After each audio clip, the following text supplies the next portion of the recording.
नमस्कार, जय हिंद। स्वागत है आप लोगों का दीर्घ द टारगेट के ऑनलाइन प्लेटफॉर्म पर। कैसे हैं आप लोग? आशा करता हूं स्वस्थ होंगे, मस्त होंगे। आपकी पढ़ाई लिखाई बिल्कुल शानदार तरीके से चल रही होगी। आज की क्लास में हम लोग चर्चा करने वाले हैं रस के बारे में। लेकिन उससे पहले इस क्लास से जुड़े रहने के लिए चैनल को सब्सक्राइब कर दीजिए, लाइक कर दीजिए, शेयर कर दीजिए, जिससे कि ज़्यादा से ज़्यादा लोग इस क्लास से जुड़ सकें। तो आइए बिना देर किए स्टार्ट करते हैं आज की क्लास। आज की क्लास में चूंकि हम लोग बात करने वाले हैं रस के बारे में, तो आइए सबसे पहले जानते हैं रस क्या होता है। रस की बात करें तो इसका शाब्दिक अर्थ होता है आनंद, अर्थात जहाँ भी आनंद मिले वहीं रस है। अगर इसको हम थोड़ा सा शाब्दिक अर्थ में बात करें तो किसी काव्य को पढ़ने या सुनने से जिस आनंद की अनुभूति होती है उसे रस कहते हैं। जैसे यहाँ पर एक काव्य दिया हुआ है, अब इस काव्य को हम पढ़ रहे हैं। वीर तुम बढ़े चलो, धीर तुम बढ़े चलो, सामने पहाड़ हो कि सिंह की दहाड़ हो, तुम कभी रुको नहीं, तुम कभी झुको नहीं। अब इसको जब हम पढ़े तो हमारे मन में जो है कि उत्साह या वीरता का भाव उत्पन्न हो रहा है, तो यहाँ पर वीर रस हो जाएगा। आइए अब बात करते हैं रस के प्रकार की। लेकिन रस के बारे में बात करने से पहले रस के कुछ महत्वपूर्ण अंग होते हैं, सबसे पहले उनके बारे में हमको चर्चा करनी होगी। तो रस के 4 महत्वपूर्ण अंग हैं: अस्थाई भाव, विभाव, अनुभाव और संचारी भाव।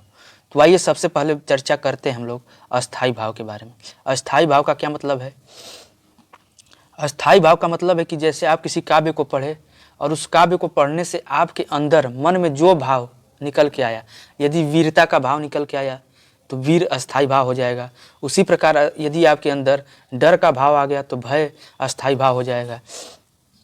तो कहने का मतलब कि अस्थाई भाव का मतलब है प्रधान भाव, अर्थात किसी काव्य को पढ़ने या सुनने से जो हमारे मन में भाव उत्पन्न होते हैं उन्हें अस्थाई भाव कहते हैं।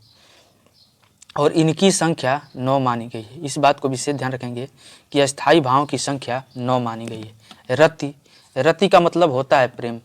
अगर किसी काव्य को आप पढ़ रहे हैं और वहाँ पर प्रेम की भावना उत्पन्न हो तो वहाँ पर रति होगा। लेकिन ये 2 प्रकार की होती है। एक होती है वत्सल रति। वत्सल रति का मतलब कि जब कोई माँ किसी बच्चे से प्रेम करती है, छोटे बच्चे से, बाल बच्चे से प्रेम करती है, तो वहाँ पर वत्सल का भाव उत्पन्न होता है, ममत्व का भाव उत्पन्न होता है, तो उसको हम वत्सल रति कहते हैं। दूसरा होता है भगवत विषय रति। रति का मतलब कि प्रेम, अर्थात जब आप भगवान से प्रेम या भगवान की भक्ति की बात करते हैं तो वहाँ पर जो है कि भगवत विषय रति हो जाता है। दूसरा अस्थाई भाव है शोक। अगर आप किसी काव्य को पढ़ रहे हैं और आपके मन में शोक की भावना उत्पन्न हो गई तो वहाँ पर जो है कि शोक अस्थाई भाव हो गया। अगर आप किसी को काव्य को पढ़ रहे हैं, आपके काव्य को पढ़ने के बाद हंसी आ रही है, हंसी का भाव उत्पन्न हो रहा है, तो वहाँ पर हास्य स्थायी भाव हो गया। उसी प्रकार किसी काव्य को पढ़ने पर वीर का भाव उत्पन्न हो रहा है या उत्साह का भाव उत्पन्न हो रहा है, तो वहाँ पर उत्साह स्थायी भाव। पढ़ने पर क्रोध का भाव उत्पन्न हो रहा है, गुस्सा आ रहा है, तो वहाँ पर क्रोध हो जाएगा अस्थाई भाव। उसी प्रकार किसी को पढ़ने पर, किसी काव्य को पढ़ने पर आपके अंदर भय या डर का भाव उत्पन्न हो रहा है, तो वहाँ पर भय अस्थाई भाव हो जाएगा। अगर आप किसी काव्य को पढ़ने पर घृणा की भावना उत्पन्न हो रही है तो वहाँ पर जुगुप्सा अस्थाई भाव हो जाएगा। और अगर किसी काव्य को पढ़ने पर विस्मय या आश्चर्य का बोध हो रहा है तो वहाँ पर विस्मय अस्थाई भाव हो जाएगा। और किसी काव्य को पढ़ने पर आपके अंदर शम या निर्वेद, शम या निर्वेद का मतलब कि वैराग्य का भाव, मतलब सभी प्रकार की मोह मायाओं से जो है कि आप अलग निकल रहे हैं, तो वहाँ पर शम या निर्वेद अस्थाई भाव हो जाएगा। अब दूसरा भाग है इसमें कि विभाव। आइए जानते हैं कि विभाव क्या होता है। विभाव का अर्थ होता है कारण, अर्थात जिन कारणों के द्वारा अस्थाई भाव जागृत होता है उन्हें विभाव कहते हैं। यह 2 प्रकार के होते हैं, एक होता है आलंबन विभाव और दूसरा होता है उद्दीपन विभाव। तो सबसे पहले हम लोग जान लेते हैं आलंबन विभाव को। आलंबन का मतलब होता है कि सहारा। आलंबन का मतलब क्या? सहारा, अर्थात जिसका सहारा पाकर मन में भाव जागे उसे आलंबन कहते हैं। यह 2 प्रकार के होते हैं, आश्रय आलंबन और विषय आलंबन। आश्रय आलंबन क्या? कि जिसके मन में भाव जागे वह आश्रय आलंबन है, और विषय आलंबन जिसके कारण या प्रतिभाव जागे वह विषय आलंबन है। जैसे नायक के मन में नायिका के प्रति भाव जागे तो नायक आश्रय आलंबन और नायिका विषय आलंबन है। कहने का मतलब कि अगर कोई नायक किसी नायिका को देखता है और उसके मन में जो है कि प्रेम का भाव जागे तो जो है कि नायक आश्रय आलंबन होगा, क्योंकि नायक के मन में भाव जाग रहा है। और किसको देखकर? नायिका को देखकर उसके मन में भाग जा रहा है, ये भाव जाग रहा है, तो नायिका जो है कि विषयालंबन हो जाएगी। एक उदाहरण और लेते हैं, जैसे कृष्ण ने राधा को देखा और उनके मन में प्रेम का भाव उत्पन्न हुआ। तो कृष्ण के मन में भाव उत्पन्न हो रहा है, तो कृष्ण जो है कि आश्रयालंबन हो जाएंगे। कृष्ण क्या हो जाएंगे? आश्रयालंबन हो जाएंगे। क्योंकि राधा को देखकर उनके मन में भाव जाग रहा है, तो राधा विषयालंबन हो जाएगी। और दूसरा है उद्दीपन विभाव। जिन वस्तुएं या परिस्थितियों को देखकर अस्थायी भाव उत्पन्न हो उसे उद्दीपन विभाव कहते हैं। जैसे चांदनी रात को देखकर, वर्षा, एकांत स्थल, रमणीक उद्यान, इन प्रकार की चीज़ों को देखकर जो भाव उत्पन्न होता है उन्हें हम उद्दीपन विभाव कहते हैं। अब हम बात करते हैं तीसरे नंबर पर अनुभाव की। अनुभाव क्या होता है? तो मन के भावों को व्यक्त करने के लिए शरीर द्वारा दी गई प्रतिक्रिया को अनुभाव कहते हैं। कभी कभी हम शरीर की प्रतिक्रिया के द्वारा अपने भावों को व्यक्त कर देते हैं, तो उसी को अनुभाव कहते हैं। जैसे शर्म आने पर आंखें झुक जाना। जब शर्म आती है तो क्या होती है? आंखें झुक जाती हैं, और आगे वाला व्यक्ति भी ये देख कर समझ सकता है कि इसको शर्म आ रही है। तो शरीर के भाव या प्रतिक्रिया के द्वारा जो भाव उत्पन्न होते हैं उनको हम अनुभाव कहते हैं। अब जैसे दुख होने पर आँखों से अश्रुधारा बहना, भय लगने पर शरीर कांपना, गुस्सा आने पर मुंह का लाल होना और खुश होने पर मुस्कुराना, ये सभी चीज़ें जो हैं क्या कि शरीर के द्वारा प्रतिक्रिया दी जा रही हैं, तो ये सभी क्या हो जाएंगे? अनुभाव हो जाएंगे। अनुभावों की संख्या 8 मानी गई है। यहाँ पर ध्यान रखेंगे कि अनुभावों की संख्या 8 मानी गई है। स्तंभ, स्वेद, रोमांच, स्वरभंग, कंप, विवरता, अश्रु और प्रलय। अब हम बात करते हैं संचारी भाव या फिर व्यभिचारी भाव की। तो मन में संचरण करने वाले या फिर संचरण करने का मतलब कि जो भाव आते और जाते रहते हैं, भावों को संचारी भाव या व्यभिचारी भाव कहते हैं। इनकी संख्या 33 मानी गई है। जैसे हर्ष, विषाद, ग्लानि, चिंता, शंका, इस प्रकार करके इनकी संख्या 33 मानी गई है। तो यहाँ पर सिर्फ आपको ये ध्यान रखना है कि मन में जो भाव आते जाते रहते हैं उनको संचारी भाव कहते हैं, और इनकी संख्या 33 मानी गई है। तो अब तक हम लोगों ने क्या पढ़ा? सबसे पहले हम लोगों ने पढ़ा अस्थाई भाव के बारे में। तो अस्थाई भाव की संख्या हम लोग पढ़े 9। उसके बाद हम लोग पढ़े विभाव के बारे में। विभाव के बारे में जो कि 2 प्रकार के होते हैं। उसके बाद हम लोग पढ़े अनुभाव के बारे में। अनुभाव की संख्या 8 बताई गई। और उसके बाद हम लोग पढ़े संचारी या व्यभिचारी भाव की, जिनकी संख्या 33 बताई गई है। तो इस बात को भी ध्यान रखेंगे कि अस्थाई भावों की संख्या 9 है, विभाव की संख्या 2 है, आलंबन विभाव और उद्दीपन विभाव। अनुभाव की संख्या 8 बताई गई है और संचारी भाव की संख्या 33 बताई गई है। आइए अब हम एक एक रस पर जो है कि विस्तृत प्रकार से चर्चा करते हैं, लेकिन उससे पहले कुछ और बातों पर हमें चर्चा करनी है। तो हम रस के प्रकार मतलब रस के बारे में जान लेते हैं कि रस के कितने प्रकार होते हैं। तो सर्वप्रथम भरत मुनि ने अपने ग्रंथ नाट्य शास्त्र में रस का उल्लेख किया है। उन्होंने रसों की संख्या 8 मानी है। नाटक में शांत रस को रस के रूप में नहीं गिना जाता है। तो कहने का मतलब कि भरत मुनि के अनुसार रसों की संख्या 8 है, बस इतना ध्यान रखिएगा। और शांत रस को जो है कि नाटक में नहीं गिना जाता है।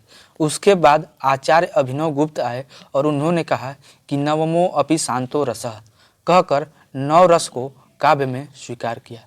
तो आचार्य अभिनव गुप्ता के अनुसार 9 रस की बात की गई।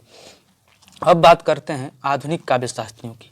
तो आधुनिक काव्य शास्त्रियों ने रसों की संख्या 11 मानी है, और इन्हीं 11 रसों पर हम लोग विस्तृत रूप से चर्चा करेंगे। तो आइए सबसे पहले बात करते हैं हम श्रृंगार रस से। श्रृंगार रस का अस्थायी भाव होता है रति या प्रेम। याद रखेंगे कि श्रृंगार रस का स्थायी भाव होता है रति या प्रेम। नायक नायिका के सौंदर्य तथा प्रेम संबंधी वर्णन को श्रृंगार रस कहते हैं। यह 2 प्रकार के होते हैं। एक होता है संयोग श्रृंगार और दूसरा होता है वियोग श्रृंगार। संयोग श्रृंगार का जहाँ पर मिलन का बोध वहाँ पर संयोग, और वियोग का मतलब जहाँ अलगाव का बोध वहाँ पर वियोग श्रृंगार। आइए इसको थोड़ा सा अच्छे तरीके से देखते हैं। तो बात करते हैं संयोग श्रृंगार की, जहाँ नायक नायिका के परस्पर प्रेम, मेल मिलाप अथवा रूप, सौंदर्य या श्रृंगार की बात की जाए। जहाँ नायक नायिका में प्रेम, मिलाप अथवा सौंदर्य की बात की जाए वहाँ पर संयोग श्रृंगार होता है। अब इसका क्या होता है कि उदाहरण दिया रहेगा और पूछेगा कि इसमें कौन सा रस है, तो आपको इसमें जो है कि या तो पूरा अर्थ जानते हो या फिर कोई की पॉइंट इसमें पकड़ लें जिससे पता चले कि इसमें किस रस की बात हो रही है। जैसे मैं इस एक उदाहरण है, राम के रूप निहारत जानकी, कंकन के नग पर छाही, याति सबय सुधि भूल गई, कर टेक रही पल टारत नाही। अब यहाँ राम के रूप की बात की गई, तो यहाँ से भी आप पकड़ सकते हैं कि यहाँ पर जो है कि श्रृंगार रस की बात की जा रही है। अब देखते हैं दूसरा उदाहरण, यहाँ पर है कि बतरस लालच लाल की, मुरली धरी लुकाय, सौ करें बहनी हंसे, दैन कहें नट जाए। तो यहाँ पर भी जो है कि संयोग श्रृंगार की बात की जा रही है। अब हम बात करते हैं वियोग श्रृंगार। जब किसी काव्य में नायक नायिका के बीच विरह अथवा नाराजगी का वर्णन किया जाए तो वहाँ पर वियोग श्रृंगार होता है। जैसे देखो तात बसंत सुहावा, प्रियाहीन मोहि उर उपजावा। यहाँ पर जो है कि प्रियाहीन, यहाँ से आप पकड़ सकते हैं कि प्रिया से जो है कि वियोग की बात की जा रही है, तो यहाँ पर जो है कि वियोग श्रृंगार होगा। उधो मोहि ब्रज बिसरत नाही, हंस सुता की सुंदर कगरी, अरु द्रुमन की छाही, वे सुरभि के बच्च दोहनी, खरिक दुआमन जाही, ग्वाल बाल मिली करत कुलाहल, नाचत गही गही बाई। तो यहाँ पर आ गया बिसरत का मतलब कि बिछड़ना, मतलब अलगाव होना, तो यहाँ पर भी जो है कि वियोग श्रृंगार हो जाएगा। उसी प्रकार निस दिन बरसत नयन हमारे, सदा रहित पावस ऋतु हम पर, जबते श्याम सिधारे। मतलब जब से श्याम चले गए, तो यहाँ पर भी जो है कि अलगार या वियोग का बोध हो रहा है, तो यहाँ पर भी वियोग श्रृंगार हो जाएगा। अब हम बात करते हैं हास्य रस की। हास्य रस का स्थायी भाव होता है हास। एक मिनट,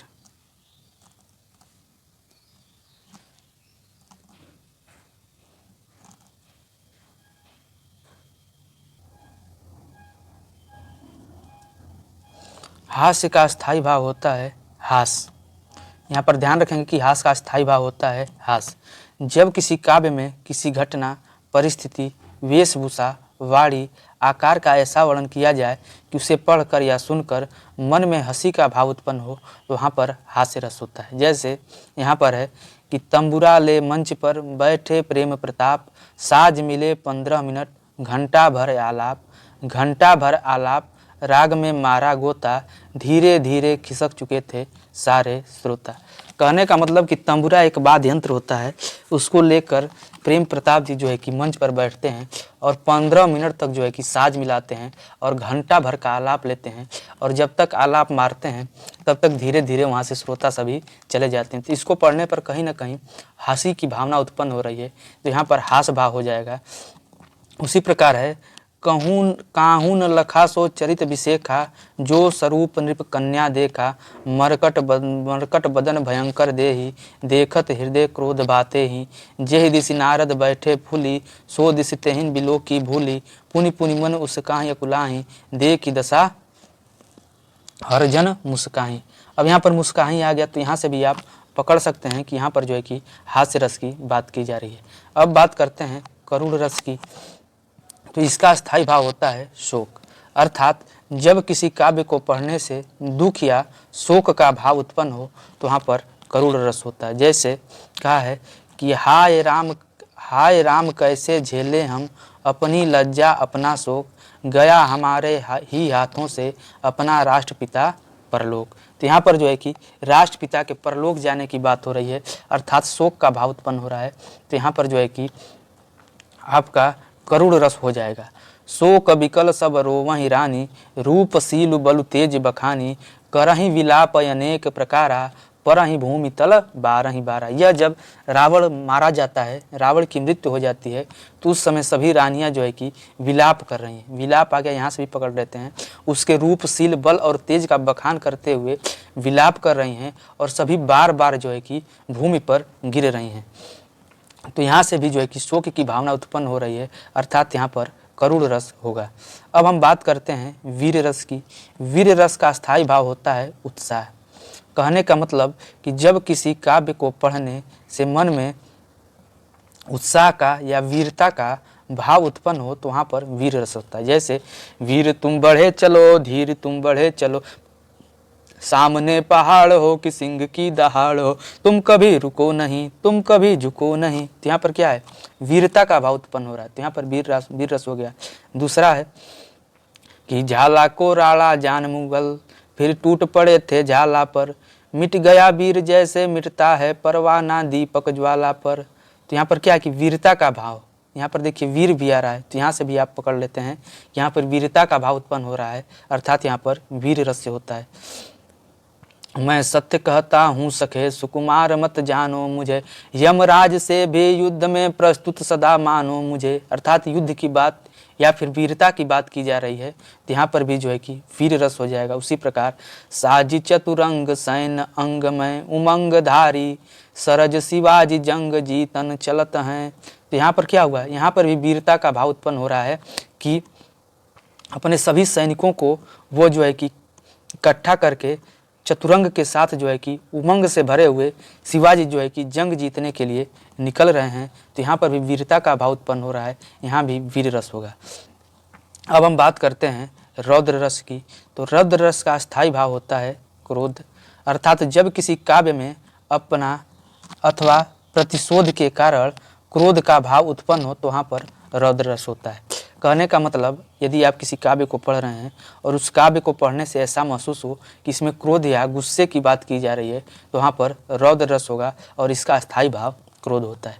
जैसे उदाहरण हम देखें, श्री कृष्ण के सुन बचन अर्जुन क्षोभ से जलने लगे, सब सील अपना भूल कर करतल युगल कल करने लगे, संसार देखे अब हमारे शत्रुरण में मृत पड़े, करते हुए यह घोषणा हो गए उठकर खड़े। तो यहाँ पर क्या है कि कहीं ना कहीं क्रोध का भाव आ गया। जैसे ही श्री कृष्ण भगवान उनको समझाते हैं, उनके अंदर जो है कि क्रोध का भाव आ गया और तब ये बातें सारी बोलते हैं। तो यहाँ पर जो क्या होगा, रौद्र रस हो जाएगा। जहाँ भी क्रोध का भाव आए वहाँ पर रौद्र रस हो जाएगा। हरि ने भीषण हुंकार किया, अपना स्वरूप विस्तार किया, डगमग डगमग दिग्गज डोले, भगवान कुपित होकर बोले, जंजीर बढ़ाकर साध मुझे, हाँ हाँ दुर्योधन बाध मुझे। तो यहाँ पर भी जो है क्या है, आपका क्रोध की भावना हो रही। कुपित का मतलब कि क्या, क्रोधित तो होकर बोले कि जंजीर बढ़ाकर साध मुझे, हाँ हाँ दुर्योधन बाध मुझे। तो यहाँ पर भी जो है कि रौद्र रस की बात की जा रही है। हित वचन नहीं तूने माना, मैत्री का मूल्य न पहचाना, तो ले अब मैं भी जाता हूँ, अंतिम संकल्प सुनाता हूँ, याचना नहीं अब रण होगा, जीवन जय या कि मरण होगा। तो यहाँ पर भी जो है कि क्रोध में बातें बोली जा रही हैं। उस काल माने क्रोध के तन कापने उसका लगा, मानो हवा के जोर से सोता हुआ सागर जगा। तो यहाँ पर भी क्रोध की बात की जा रही है, तो यहाँ पर भी रौद्र रस होगा। उसके बाद सुर नर यसुर गंधर्व किन्नर, आदि कोई भी कहीं, कल शाम तक मुझसे जयद्रथ को बचा सकता नहीं। यह भी जो है कि गुस्से में बात बोली जा रही है। तो यहाँ पर भी जो है कि आपका क्रोध का भाव उत्पन्न हो रहा है, तो यहाँ भी रौद्र रस होगा। अब बात करते हैं भयानक रस की। तो भयानक रस का स्थायी भाव होता है भय। जब किसी काव्य को पढ़कर मन में भय या डर का भाव उत्पन्न हो तो वहाँ भयानक रस होता है। जैसे कहीं पर बाढ़, तूफान, भूकंप, लहर, खतरनाक जानवर आदि का उल्लेख किसी काव्य में किया गया हो तो वहाँ पर जो है कि भयानक रस होता है। जैसे उधर गरजती सिंधु लहरिया, कुटिल काल के जालों सी, चली आ रही फेन उगलती, फन फैलाए ब्यालों सी। यहाँ पर क्या है कि सिंधु के गरजने का बोध, जब सिंधु गरजती है तो क्या होगा कि मन में जो है कि भाव भय होगा। तो यहाँ पर जो है कि जब भय का भाव उत्पन्न हो तो भयानक रस हो जाएगा। उसी प्रकार एक ओर अजगर ही लखी, एक ओर मृगराज, बिकल बटोही बीच में परियो मूर्छा खाए। एक ओर अजगर दिख रहा है और दूसरे ओर मृगराज दिख रहा है, और बीच में जो बटोही है, जब दोनों चीज़ों को देखता है तो वहीं पर मूर्छा खा कर गिर जाता है। अर्थात यहाँ पर भी जो है कि भय की भावना उत्पन्न हो रही है, तो यहाँ पर भी भयानक रस हो जाएगा। अब हम बात करते हैं विभत्स रस की। विभत्स रस का स्थायी भाव होता है जुगुप्सा या घृणा। जब किसी काव्य को पढ़कर या सुनकर मन में घृणा का भाव उत्पन्न हो तो वहाँ पर विभक्त रस होता है। जैसे सिर पर बैठो काग आँख दो खात निकारत, खींचत जीवहि स्यार अति ही आनंद उर्धारत, गीध जांगी को खोद खोद के मांस उपारत, स्वान अंगुरियन काट काट को खात बिदारत। इसमें क्या दिया गया कि सिर पर बैठो काग, सर पर जो है काग बैठा हुआ है और आँखों को निकाल निकाल कर खा रहा है। खींचत जीवहि स्यार, जीव को जो है कि स्यार खींच रहा है। गीध जांग को खोद खोद के मांस उपारत, गीध जो है कि जांग के मांस को खोद खोद कर निकाल रहा है और स्वान जो है कि अंगुरियों को काट काट कर खा रहा है। तो इस प्रकार के चीज़ों को आप देखेंगे तो आपके मन में घृणा उत्पन्न होगी। तो यहाँ पर कौन सा, जब घृणा उत्पन्न हुई तो विभक्त रस हो जाएगा। उसी प्रकार नभ में झटपट बाज लखी, भूल्यो सकल प्रपंच, कंपटितन व्याकुल नयन, लावक हिल्यो निरंच। तो यहाँ पर भी जो है कि आपका विभक्त रस हो जाएगा। जह तह मज्जा मांस रुचिर, लखी परत बगारे, जित जित छिटके हाथ, सेत कहूँ कहूँ रतनारे। जहाँ पर भी इस प्रकार की मांस मज्जा की बात की जाए वहाँ पर भी जो है कि घृणा का भाव उत्पन्न होगा और वहाँ पर विभक्त रस हो जाएगा। अब बात करते हैं अद्भुत रस की। अद्भुत रस का स्थायी भाव होता है विस्मय या आश्चर्य। जब किसी काव्य में किसी व्यक्ति, वस्तु, स्थान का ऐसा वर्णन किया गया हो कि उसे पढ़कर मन में आश्चर्य का भाव उत्पन्न हो तो वहाँ पर अद्भुत रस हो जाए। जैसे अखिल भुवन चर यचर सभ, हरिमुख में लखिमात, चकित भई गदगद बचन, विकसित दृग पुलकात। जब माता जो है कि भगवान के मुख में अखिल भुवन चर अचर सब देखती हैं तो वो जो है कि चकित हो जाते हैं। चकित हो जाते हैं मतलब कि आश्चर्यचकित हो जाते हैं। तो यहाँ पर जहाँ भी आश्चर्य या चकित की बात आए तो वहाँ पर क्या हो जाएगा, अद्भुत रस हो जाएगा। अंबर में कुंतल जाल देख, पद के नीचे पाताल देख, मुट्ठी में तीनों काल देख, मेरा स्वरूप विकराल देख। विकराल स्वरूप को देखेंगे तो आपको क्या होगा, आश्चर्य होगा। तो यहाँ पर भी जो है कि अद्भुत रस हो जाएगा। उसी प्रकार यह देख गगन मुझ में लय है, यह देख पवन मुझ में लय है, मुझ में विलीन झंकार सकल है, मुझ में लय है संसार सकल, अमरत्व फूलता है मुझ में, संहार फूलता है मुझ में। यहाँ पर भी जो है कि आपका अद्भुत रस हो जाएगा। अब हम बात करते हैं शांत रस की। तो शांत रस का अस्थायी भाव होता है शम या निर्वेद। निर्वेद का मतलब कि वैराग्य। जब किसी काव्य को पढ़ने या सुनने से मन में वैराग्य का मतलब कि सांसारिक इच्छाओं, मोह माया का समाप्त होना या प्रकृति के शांत स्वरूप का वर्णन किया गया हो तो वहाँ पर शांत रस होता है। जैसे मन रे तन कागज का पुतला, लगय बूद बिनस जाए दिन में, गर्व करे क्या इतना। कहने का मतलब यह मन जो है कागज का, ये मन से कह रहा है कि यह तन जो है यह कागज का पुतला है, पानी की बूंद लग जाएगी और यह गल जाएगा, इस पे इतना गर्व क्यों कर रहे हो। तो यहाँ पर जो क्या है कि आपके अंदर वैराग्य का भाव उत्पन्न हो रहा है इसको पढ़कर। तो यहाँ पर जो है कि शांत रस हो जाएगा। गुरु गोविंद दो एक हैं, दूजा सब आकार, आपा मट्टे हरि भजे तब पावें दीदार। तो यहाँ पर भी जो है आपका शांत रस हो जाएगा। तपस्वी क्यों इतने हो क्लांत, वेदना का यह कैसा वेग, आह तुम कितने अधिक हताश, बताओ यह कैसा उद्वेग। यहाँ पर भी जो है कि शांत रस होगा। जब मैं था तब हरि नहीं, अब हरि हैं मैं ना, सब यह अंधियारा मिट गया, जब दीपक देखा माए। कहने का मतलब, मैं का मतलब होता है कि अहंकार। जब अहंकार था तब प्रभु नहीं, अब प्रभु हैं तो अहंकार नहीं, सब अंधियारा मिट गया, सब अंधकार मिट गया जब मैंने दीपक को देखा। तू करता तू भया, मुझ में रही न हूँ, वारी फेरी बल गई, जित देखूं तिति हूँ। तो यहाँ पर भी जो है आपका शांत रस हो जाएगा। अब बात करते हैं वात्सल्य रस की। तो वात्सल्य रस का स्थायी भाव होता है वात्सल्य रति।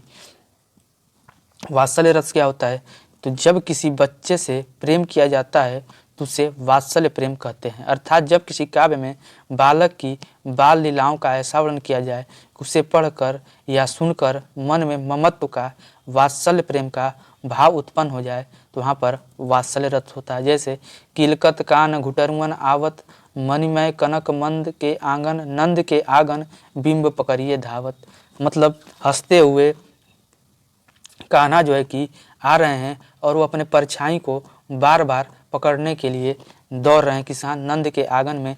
तो यहाँ पर भी है जो कि बाल लीलाओं का वर्णन किया गया है। तो यहाँ पर आपका जो है कि वात्सल्य रस होगा। जसोदा हरिपाल ने झूला में, हलरा में, दुलरा में, मल्हा में, जोई सोई कछुगा में, तो यहाँ पर भी जो है क्या कि बच्चे से प्रेम की बात की जा रही है, तो यहाँ पर भी जो है कि वात्सल्य रस हो गया। किलक अरे मैं नेह निहारूं, इन दांतों पर मोती वारूं, यहाँ पर भी जो है कि वात्सल्य का बोध हो रहा है, तो यहाँ पर भी जो है कि वात्सल्य रस हो जाएगा। अब हम बात करते हैं भक्ति रस की। भक्ति रस का अस्थायी भाव होता है भगवद विषय या फिर रति अनुराग। जब किसी काव्य को पढ़ने या सुनने से ईश्वर के प्रति भक्ति प्रेम का भाव उत्पन्न हो तो वहाँ पर भक्ति रस होता है। जैसे राम जपू राम जपू राम जपू भावरे, घोर भव नीर निधि नाम निज नावरे, तो यहाँ पर क्या कि भक्ति की बात हो रही है, तो यहाँ पर भक्ति रस हो जाएगा। मेरे मन अनंत कहाँ सुख पावे, जैसे उड़ी जहाज को पक्षी पुनि जहाज पे आवे, कमल नयन को छाड़ी महात्म और देव को ध्यावे। तो यहाँ पर भी जो है कि भक्ति और प्रेम की बात की जा रही है, ईश्वर से भक्ति और प्रेम की बात की जा रही है, तो यहाँ पर भी भक्ति रस हो जाएगा। अब हम देख लेते हैं एक नज़र में कि अब तक हम लोगों ने क्या पढ़ा। हम लोगों ने पढ़ा श्रृंगार रस, इसको रसराज भी कहते हैं। इसका स्थायी भाव रति या प्रेम होता है। यह दो प्रकार का होता है, संयोग श्रृंगार और वियोग श्रृंगार। जहाँ मिलाप रूप और सौंदर्य की बात की जाए वहाँ पर संयोग श्रृंगार, और जहाँ पर वियोग अलगाव या नाराज़गी की बात की जाए वहाँ पर वियोग श्रृंगार होता है। दूसरे नंबर पर हम लोग पढ़े थे हास्य रस। इसका स्थायी भाव होता है हास्य। जहाँ हंसी का भाव उत्पन्न हो वहाँ हास्य रस होता है। तीसरे नंबर पर हम लोग पढ़े थे करुण रस। जहाँ शोक का भाव उत्पन्न हो वहाँ पर करुण रस होता है, जैसे मृत्यु या दुर्घटना की बात की जाए। चौथे नंबर पर हम लोग पढ़े थे वीर रस के बारे में। वीर रस का स्थायी भाव होता है उत्साह। जहाँ पर देशभक्ति या वीरता का या उत्साह का भाव उत्पन्न हो वहाँ पर वीर रस होता है। पाँचवें नंबर पर हम लोग पढ़े थे रौद्र। रौद्र का स्थायी भाव होता है क्रोध। जहाँ पर भी गुस्सा या क्रोध का भाव उत्पन्न हो वहाँ पर रौद्र रस होता है। छठवें नंबर पर हम लोग पढ़े थे भयानक रस या फिर भय। डर या भय का भाव उत्पन्न हो वहाँ पर भयानक रस होता है। सातवें नंबर पर हम लोग पढ़े थे विभत्स, जिसका स्थायी भाव होता है जुगुप्सा या घृणा। जहाँ पर घृणा का भाव आए, जैसे मांस मज्जा आदि का वर्णन किया गया हो तो वहाँ पर जो है कि आपका विभत्स रस होता है। उसके बाद हम लोग पढ़े थे अद्भुत रस, जिसका स्थायी भाव होता है विस्मय या आश्चर्य। जहाँ आश्चर्य वाली बात हो वहाँ पर जो है कि आश्चर्य रस होता है। उसके बाद हम लोग पढ़े थे शांत रस, जिसका स्थायी भाव होता है सम या निर्वेद, जिसमें प्राकृतिक सौंदर्य या वैराग्य की बात की जाए। उसके बाद हम लोग पढ़े थे वात्सल्य रस। वात्सल्य रस का स्थायी भाव होता है वात्सल्य रति। जहाँ छोटे बच्चों से प्रेम करने का बोध हो वहाँ पर वात्सल्य रस होता है। और फिर उसके बाद हम लोग पढ़े थे भक्ति रस, जिसका स्थायी भाव होता है भगवद विषय रति या अनुराग। जहाँ पर भगवान से प्रेम या भक्ति की बात की जा रही हो वहाँ पर भक्ति रस होता है। तो आज की क्लास हम यहीं तक रखेंगे, फिर मिलते हैं नेक्स्ट क्लास में। तब तक के लिए नमस्कार, जय हिंद,